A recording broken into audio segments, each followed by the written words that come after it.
Runway swallowed by murky water, a silent testament to nature's reclaiming power. Control tower windows, empty eyes staring into the void, once vigilant, now abandoned. Once a bustling hub of activity and life, now a forgotten graveyard of rusted metal and broken dreams, overtaken by nature's relentless march.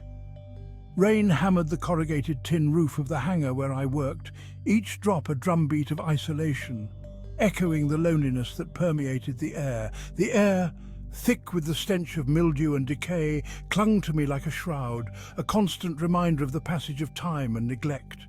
Out here, on the edges of Bangkok, civilization felt a world away, a distant memory fading into the horizon. Just me, the ghosts of the past, and the secrets lurking beneath the water's murky surface, whispering tales of forgotten days and lost souls. My name is Chai, and I am the last mechanic at Don Muang. My job, keep the generators sputtering, a lifeline against the encroaching darkness. The silence was a living thing, broken only by the groan of metal and the incessant croaking of frogs.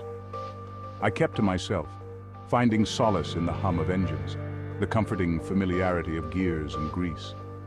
But lately, the silence had been different. A new sound had crept in, a low, mournful hum that resonated deep in my bones. It started subtly, a flicker of movement in the corner of my eye, a cold breath on the back of my neck. I dismissed it as fatigue, the tricks that shadows play in the half-light. But the incidents intensified. Whispers, barely audible, seemed to emanate from the flooded terminal. One night, I swear I saw a figure standing at the edge of the runway. A woman in a white dress, her form shimmering and indistinct. Then, as quickly as it appeared, it vanished into the mist. Fear became my constant companion. The shadows seemed to writhe with unseen life. I began to find strange symbols etched into the walls of my hangar, intricate patterns unlike anything I had ever seen. The humming grew louder, pulsating in sync with my heartbeat. Then, one night, I saw them, pairs of glowing eyes peering at me from the depths of the flooded runway. They moved with an unnerving fluidity, circling my hangar, watching, waiting. Driven by a desperate curiosity, I ventured towards the runway, my heart pounding in my chest. The air was thick with tension, and every step felt like a journey into the unknown.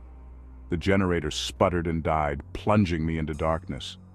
The sudden loss of light was disorienting, leaving me vulnerable and alone in the eerie silence. The silence was absolute, broken only by the lapping of water against concrete, and the humming. It was a low, almost imperceptible sound that seemed to come from everywhere and nowhere at once. It was all around me now, vibrating in my teeth. The sensation was unnerving, as if the very air was alive with some unseen force. Then the water began to bubble. The surface rippled and churned, as if something beneath was struggling to break free. A shape rose from the depths, not human, but something other.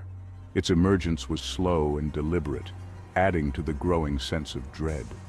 It had no eyes, only a smooth, featureless head and long, spindly limbs.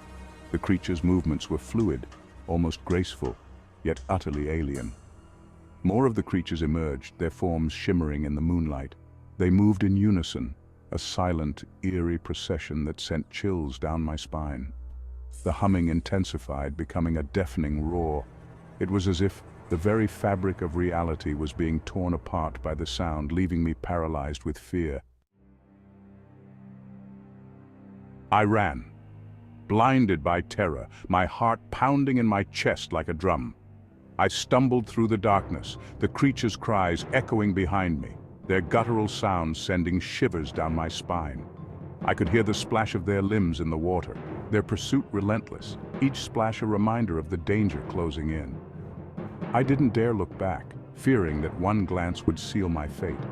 I could feel their presence, cold and alien, closing in, their icy breath on the back of my neck. I burst out of the hangar, the first rays of dawn breaking through the storm clouds. offering a glimmer of hope in the bleakness. I didn't stop running, not until I reached the highway, the sounds of the city a distant hum, a promise of safety. I never looked back, not once. But sometimes, in the dead of night, when the world is silent and still, I can still hear the humming, a haunting melody that lingers in the air, a chilling reminder of the secrets that lie beneath the waves at Don Muang Airport, secrets that may never be fully uncovered.